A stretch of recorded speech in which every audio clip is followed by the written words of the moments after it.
Hi friends, ഞാനിന്ന് share ചെയ്യാൻ പോകുന്നത് എല്ലാവർക്കും വളരെ യൂസ്ഫുള്ളായ നല്ല നല്ല ടിപ്സുകളുമായിട്ടാണ്. അപ്പോൾ വീഡിയോ സ്കിപ്പ് ചെയ്യാതെ കാണുക. അപ്പോൾ അതിനായിട്ട് നമുക്ക് ഇതേപോലെ ഒരു പ്ലാസ്റ്റിക് കവറാണ് വേണ്ടിയിട്ട്. അപ്പോൾ നമുക്ക് എലിയും പല്ലിയും പാറ്റയും ഉറുമ്പിനെ എല്ലാത്തിനും ഒന്നിച്ച് തുരത്താൻ പറ്റുന്ന 3 കിടിലൻ ടിപ്പുകളാണ് ഞാൻ കാണിക്കുന്നത്. അപ്പം നമുക്ക് അതിനായിട്ട് വേണ്ടത് ഉള്ളി, കുറച്ച് ചുമന്നുള്ളി, അതേപോലെ വെളുത്തുള്ളി, പച്ചമുളക്, ഈ 3 സാധനമാണ് വേണ്ടത്. അപ്പോൾ നമുക്ക് ഇടികല്ലിനകത്ത് വെച്ചൊന്ന് ചതച്ചെടുക്കാം. അപ്പോൾ അതിനായിട്ട് തോണ്ട 3 പച്ചമുളക്, നല്ല എരിവുള്ള പച്ചമുളകാണ് ഞാൻ ഫസ്റ്റ് ചതച്ചെടുക്കുന്നത്. അതേപോലെ വെളുത്തുള്ളി, ഒരു 10-15 വെളുത്തുള്ളി. അപ്പോൾ നമുക്ക് ഈ വെളുത്തുള്ളിയും ചുമന്നുള്ളിയൊക്കെ തൊലി കളഞ്ഞിട്ട് ഇടുമ്പോഴത്തേന് പെട്ടെന്ന് അതിൻ്റെ ചാറ് നമുക്ക് ഇറങ്ങിക്കിട്ടും. അപ്പോൾ അതിന് വേണ്ടിയിട്ടാണ് ഞാൻ തൊലി കളഞ്ഞിട്ട് ചതച്ചെടുക്കുന്നത്. അപ്പോൾ നമുക്ക് ഇതേപോലത്തെ ഒരു പ്ലാസ്റ്റിക് കവറാണ് വേണ്ടത്. കാരണം ടിഷ്യൂ പേപ്പറിനകത്ത് ഇത് വെച്ച് കഴിയുമ്പോഴത്തേനും അതിൻ്റെ ആ ഒരു ഈർപ്പം, അതിൻ്റെ ഒരു ഈർപ്പം പിടിച്ചിട്ട് ടിഷ്യൂ പേപ്പറൊക്കെ അതങ്ങ് ചീത്തയായി പോകും. അപ്പോൾ ഇതാകുമ്പോൾ പ്ലാസ്റ്റിക് കവറല്ല, അപ്പോൾ 2-3 ദിവസത്തേക്കൊക്കെ ഈ ഒരു സ്മെല്ല് അതിനകത്തോട്ട് നിൽക്കുക കേട്ടോ. അപ്പോൾ ഞാൻ കാണിച്ചു തരാം. അപ്പോൾ നമുക്കെല്ലാം ഒന്ന് ചതച്ചെടുത്തിട്ടുണ്ട്. ഇനി ചതച്ചതെല്ലാം നമുക്ക് ഒരു പാത്രത്തിനകത്തോട്ട് മാറ്റാം. അപ്പോൾ അതിൻ്റെ ആ വെളുത്തുള്ളി ഓരോന്നായിട്ട് ചതയ്ക്കുന്നതെന്ന് പറഞ്ഞാൽ നല്ല രീതിയിലൊന്ന് ചതഞ്ഞ് കിട്ടുന്നതിന് വേണ്ടിയിട്ടാണ്. അതാണ് ഓരോന്നിട്ട് ചതയ്ക്കുന്നത്. ആ ചുമന്നുള്ളിയും അതേപോലെ തന്നെ വെളുത്തുള്ളിയും പച്ചമുളകും. വെളുത്തുള്ളി ഞാനൊരു 10-15 ചെറിയ വെളുത്തുള്ളി എടുത്തിട്ടുണ്ട് കേട്ടോ. അപ്പോൾ അതിൻ്റെയും തൊലി കളഞ്ഞിട്ടാണ് ചതയ്ക്കുന്നത്. അപ്പോൾ എല്ലാം ഒന്ന് ചതഞ്ഞ് വന്നിട്ടുണ്ട്. സാധാരണ നമ്മളിത് വെച്ചൊരു സൊല്യൂഷനാണ് റെഡിയാക്കുന്നത്. ഇതിപ്പോൾ അതല്ല. ഇതിപ്പോൾ നമുക്ക് ചതച്ച വെളുത്തുള്ളിയുടെയൊക്കെ ആ ഒരു സാധനം നമുക്ക് പാത്രത്തിനകത്തോട്ട് മാറ്റാം. അപ്പോൾ അതെല്ലാം അതിനകത്തോട്ട് ഇട്ട് കൊടുത്തിട്ടുണ്ട്. അപ്പോൾ ഈ ഒരു സ്മെല്ല് ഭയങ്കര ഒരു സ്മെല്ലാണ്. കാരണം ഇതെല്ലാം ചതച്ചെടുക്കുമ്പോഴത്തേനും ഭയങ്കര ഒരു സ്മെല്ലാണ്. അപ്പോൾ ആ സ്മെല്ലടിച്ചിട്ട് തന്നെ നമുക്ക് ചിലന്തിയും പല്ലിയും പാറ്റയും ഒന്നും തന്നെ കിച്ചണിൽ കാണത്തില്ല കേട്ടോ. അതെല്ലാം പോവും. അതേപോലെ തന്നെ നമുക്ക് നമ്മുടെ ചതയാത്തതൊക്കെ എടുത്തൊന്ന് മാറ്റിയിട്ടൊന്ന് ചതച്ചെടുക്കാം. അപ്പോൾ ഈ സാധനം നമുക്ക് എവിടെയൊക്കെയാണോ പല്ലി പാറ്റ ശല്യം ആ ഭാഗത്തൊക്കെ ഒന്ന് വെച്ച് കൊടുക്കുക. ഒരു കിഴിയാണ് നമ്മൾ വെച്ച് കൊടുക്കുന്നത്. അതേപോലെ മുറ്റത്താണേലും എലി വരുന്ന സ്ഥലത്തൊക്കെ വേണമെങ്കിൽ ആ മരത്തിൻ്റെ ചുവട്ടിൽ ആ ഒരു കിഴി നമുക്ക് കെട്ടി തൂക്കിയിട്ടാൽ മതി. അത് വരുന്ന സ്ഥലത്ത് അതിൻ്റെ ഒരു സ്മെല്ലടിച്ചിട്ട് നമുക്ക് ഇഴജന്തുക്കളൊന്നും വരില്ല കേട്ടോ. അപ്പം പാത്രത്തിനകത്തെല്ലാം ചതച്ചെടുത്തിട്ടുണ്ട്. ഇനി നമുക്ക് ഇതേപോലെ കവറൊന്ന് വെട്ടിയെടുക്കാം. ഇതിപ്പം ഞാൻ 3 പീസാക്കിയാണ് എടുക്കുന്നത്. നമുക്ക് 3 പീസിൻ്റെ ആവശ്യമുള്ളൂ. കാരണം ഇത്രയും ചതച്ചത് ഒരു 3 പീസ് കിഴിക്കകത്ത് വെക്കാവുന്നതേ ഉള്ളൂ.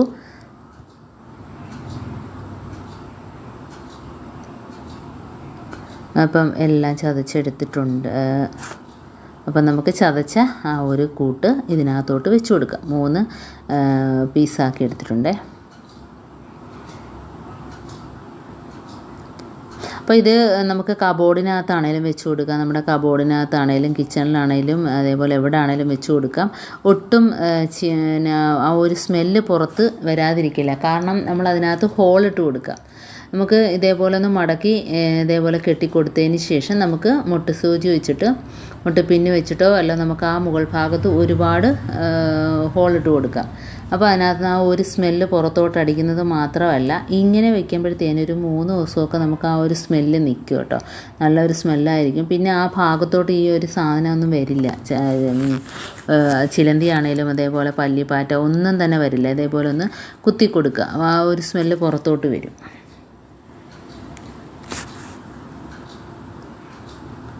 അപ്പോൾ ഇത് വെച്ചിട്ട് വെള്ളം തിളപ്പിച്ച് ഒരു സൊല്യൂഷൻ റെഡിയാക്കിയിട്ട് നമുക്ക് സ്പ്രേ ചെയ്ത് ഒഴിക്കാവുന്നതാണ്. അത് നല്ലതാണ്. ഇതിപ്പോൾ എന്താണ് ഇതേപോലെ ഒരു കിഴി നമുക്ക് ഇതേപോലെ ജനലിൻ്റെ ഭാഗത്ത് വെച്ച് കൊടുക്കാം. ഒന്ന് ഗ്യാസ് അടുപ്പിൻ്റെ മുകളിൽ വെച്ച് കൊടുത്തിട്ടുണ്ട്. അതേപോലെ കബോർഡിനകത്ത് വെച്ച് കൊടുക്കുക. അപ്പോൾ ഇതേപോലെ എത്രമാത്രം ശല്യമുണ്ടോ അതിനനുസരിച്ച് ഇതിൻ്റെ അളവ് കൂട്ടിയിട്ട് നമുക്ക് ഇതേപോലെ എല്ലാ ഭാഗത്തും വെച്ച് കൊടുക്കാം. മുറ്റത്ത് വെച്ച് കൊടുക്കാം കേട്ടോ. അപ്പോൾ അടുത്ത ടിപ്പിലോട്ട് കിടക്കാം. അപ്പോൾ നമുക്കതൊരു സൊല്യൂഷൻ റെഡിയാക്കുന്നതിന് വേണ്ടിയിട്ട് നമുക്ക് ആദ്യം ഇതേപോലെ ഒരു ബൗളെടുക്കാം. അതിനകത്തോട്ട് നമുക്ക് കുറച്ച് വിനാഗിരി ഒഴിച്ച് കൊടുക്കാം കേട്ടോ. അപ്പോൾ വിനാഗിരിയുടെ അളവ് കുറച്ച് കൂട്ടി എടുക്കാം. ആ അളവിനനുസരിച്ച് തന്നെ നമുക്ക് കുറച്ച് വെള്ളം കൂടെ ഒഴിച്ച് കൊടുക്കാം. ഇനി നമുക്ക് അതിനകത്തോട്ട് പുൽത്തൈലമാണ് ഒഴിച്ചു കൊടുക്കുന്നത്. ഒരു 3-4 തുള്ളി പുൽത്തൈലം ഒഴിച്ചു കൊടുക്കുക. ഭയങ്കര ഒരു സ്മെല്ലാണ്. ഈ ഒരു വെള്ളം വെച്ചിട്ട് നമുക്ക് ചിലന്തിയൊക്കെ അടിക്കുന്നതിനൊക്കെ നല്ലതായിരിക്കും. ആ ഒരു സ്മെല്ലടിച്ചിട്ട് ചിലന്തി ഒന്നും വരില്ല കേട്ടോ. മാറാലയൊന്നും കെട്ടില്ല. അതേപോലെ തന്നെ ഗ്യാസ് അടുപ്പിൻ്റെ മുകൾ ഭാഗത്തായിട്ട് പല്ലിയൊക്കെ മേയും ഇതേപോലെ ഒന്ന് തുടച്ചു കൊടുക്കുക. അതേപോലെ ഡൈനിങ് ടേബിളിൻ്റെ മുകളിൽ നമ്മൾ എത്ര വൃത്തിയാക്കിയിട്ട് നമ്മൾ പോയിട്ടൊന്ന് എണീറ്റ് വന്ന് നോക്കിയാലും ഒരു ചെറിയ പല്ലികളെല്ലാം ഡൈനിങ് ടേബിളൊക്കെ ഓടി നടക്കും കേട്ടോ. അപ്പോൾ ഇത് ഈ ഒരു സൊല്യൂഷൻ വെച്ചിട്ട് നമ്മൾ തുടച്ച് വൃത്തിയാക്കുകയാണെങ്കിൽ അങ്ങനെ ഒരു ശല്യം ഉണ്ടാവില്ല. ഇനി അടുത്ത ടിപ്പെന്ന് പറയാം, നമുക്ക് ഇതേപോലെ തന്നെ വയനയിലയാണ് പൊടിച്ചിട്ട് കൊടുത്തത്. അതുപോലെ തന്നെ കുരുമുളകിൻ്റെ ഇല, ഇത് തലേ ദിവസമേ ചെയ്ത് വെക്കുന്നത് നല്ലതാണ്. കാരണം രാത്രി ഇതേപോലെ ചെയ്ത് വെച്ചിട്ട് പിറ്റേ ദിവസം എടുക്കുക. തുളസി ഇല ഉണങ്ങിയത്, അതേപോലെ കുരുമുളകിൻ്റെ ഇല ഉണങ്ങിയത്, വയന ഇല ഉണങ്ങിയത്, ഇത് 3 ഞാൻ പൊടിച്ച് ഇട്ടിട്ടുണ്ട്. ഇനി നമുക്ക് ഓറഞ്ചിൻ്റെ തൊലി, ഇതെല്ലാം കൂടെ ആകുമ്പോൾ ഭയങ്കര ഒരു സ്മെല്ലാണ്. അപ്പോൾ ഓറഞ്ചിൻ്റെ തൊലി, ഇതാണ്ട് നാരങ്ങയുടെ തൊലി, അപ്പോൾ ജസ്റ്റ് ഒന്ന് പിഴിഞ്ഞതിൻ്റെ നാരങ്ങയുടെ തൊലി നമുക്ക് തിളച്ച വെള്ളം ഒഴിച്ചു കൊടുക്കാം. നല്ല തിളച്ച വെള്ളം ഒഴിച്ചു കൊടുത്തിട്ടുണ്ട്. ഇനി നമുക്കൊരു സാധനം ഇതിനകത്ത് ചേർക്കാനുണ്ട്, ഡെറ്റോളാണ് കേട്ടോ. അപ്പോൾ ഡെറ്റോളും കൂടെ ഒഴിക്കുമ്പോൾ അറിയാമല്ലോ, എല്ലാം ഒരു സ്മെല്ല്, ഭയങ്കര ഒരു സ്മെല്ലാണ് കേട്ടോ. അപ്പോൾ ഇത് നമുക്ക് കിച്ചണിൽ ഇതേപോലെ തന്നെ വെച്ചേക്കാം. പിന്നെ ഒരു സാധനം കൂടെ ഉണ്ട് കേട്ടോ, പരലുപ്പ്, അത് 1 ടേബിൾ സ്പൂൺ അളവിൽ നമുക്ക് ഇട്ട് കൊടുക്കാം. അണുക്കളെയൊക്കെ നശിപ്പിക്കാനായിട്ട് പറ്റും. പരലുപ്പ് അതേപോലെ തന്നെ ഡെറ്റോൾ, ഈ ഒരു വെള്ളം നമ്മൾ സ്പ്രേ ചെയ്യുകയാണെങ്കിൽ നല്ലതാണ്. കാരണം മുറ്റത്ത് ജന്തുക്കളൊക്കെ വരുന്നതിനാണേലും, പ്രത്യേകിച്ച് മഴ ഒക്കെ ഉള്ള സമയത്താണേലും ഈ ഒരു സ്പ്രേ നമുക്ക് എല്ലാ ഭാഗത്തുമായിട്ട് ഒന്ന് ചെയ്ത് കൊടുക്കുന്നത് നല്ലതാണ്, ഒഴിച്ചു കൊടുക്കുന്നത് നല്ലതാണ് കേട്ടോ. അപ്പോൾ ഞാൻ ഇതേപോലെ തന്നെ തലേ ദിവസം വെച്ചിട്ട് നമുക്ക് രാവിലെ ഇതേപോലെ എടുത്തിട്ട് കുപ്പിയിലാക്കുക, അരിച്ചിട്ട് കുപ്പിയിലാക്കണ്ട. ഇതിൻ്റെ ചാറെല്ലാം അതിനകത്തോട്ട് ഇറങ്ങി കിട്ടിയിട്ടുണ്ട്. ഓറഞ്ചിൻ്റെ തൊലിയുടെ ആണെങ്കിലും നാരങ്ങയുടെ ആണെങ്കിലും അതേപോലെ തന്നെ വയനയില, കുരുമുളകില, തുളസിയില, അതുപോലെ ഡെറ്റോള്, പരലുപ്പ്, ഇതിൻ്റെ എല്ലാം ഒരു വെള്ളമാണ്. ഭയങ്കര ഒരു ഗ്യാസാണ് ഇതിന് കേട്ടോ. ആ ഒരു വെള്ളം കുപ്പിക്കകത്ത് ഒഴിച്ചിട്ട് നമുക്ക് അടയ്ക്കാം. ഭയങ്കര ഒരു സ്മെല്ലുമാണ് അതേപോലെ തന്നെ ഭയങ്കര ഒരു ഗ്യാസുമാണ് ഇതിന്. അപ്പോൾ അതാണ്ട് അടച്ചിട്ട് നമുക്ക് എല്ലാ ഭാഗത്തും ഒഴിച്ചു കൊടുക്കാം കേട്ടോ. സിങ്കിലും വാഷ് ബേസിനിലും മുറ്റത്തും ചെടികളുടെ സൈഡിലും എല്ലാം ഒഴിച്ചു കൊടുക്കുക. അതേപോലെ തന്നെ എലി വരുന്ന പൊത്തുണ്ടെങ്കിൽ ആ ഭാഗത്ത് ഒഴിച്ചു കൊടുക്കാം. അപ്പോൾ നല്ലൊരു എഫക്റ്റീവാണ് ഇതിന്. കണ്ടോ, നല്ലൊരു ഗ്യാസ് അതിനകത്ത് നിൽക്കുന്നുണ്ട്, സോഡയുടെയൊക്കെ അതേപോലെ തന്നെ.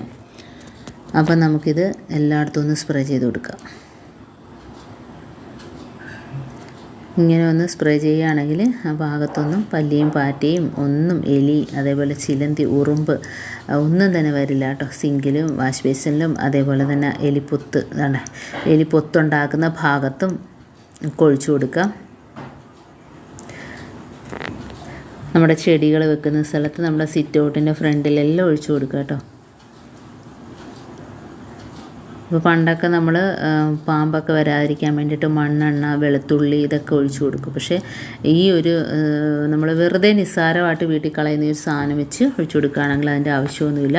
അപ്പോൾ ഇന്നത്തെ ടിപ്സിൽ ഏതെങ്കിലും ഒന്ന് യൂസ്ഫുൾ ആയിട്ടെങ്കിൽ തോന്നിയിട്ടുണ്ടെങ്കിൽ ഒന്ന് ലൈക്ക് ചെയ്യാനും കമൻറ്റ് ചെയ്യാനും സബ്സ്ക്രൈബ് ചെയ്യാനും മറക്കരുത്. അതേപോലെ ബെല്ലൈക്കൻ എനേബിൾ ചെയ്യാനും മറക്കരുത്. എന്നാൽ മാത്രമേ ഞാൻ ഇടുന്ന ഓരോ വീഡിയോസും നിങ്ങളുടെ മുമ്പിൽ നോട്ടിഫിക്കേഷനായി എത്തുകയുള്ളൂ. അപ്പോൾ ഇനി ഇതുപോലുള്ള നല്ല നല്ല ടിപ്സുകളുമായിട്ട് വീണ്ടും കാണാം. അതുവരേക്കും താങ്ക്സ് ഫോർ വാച്ചിങ്.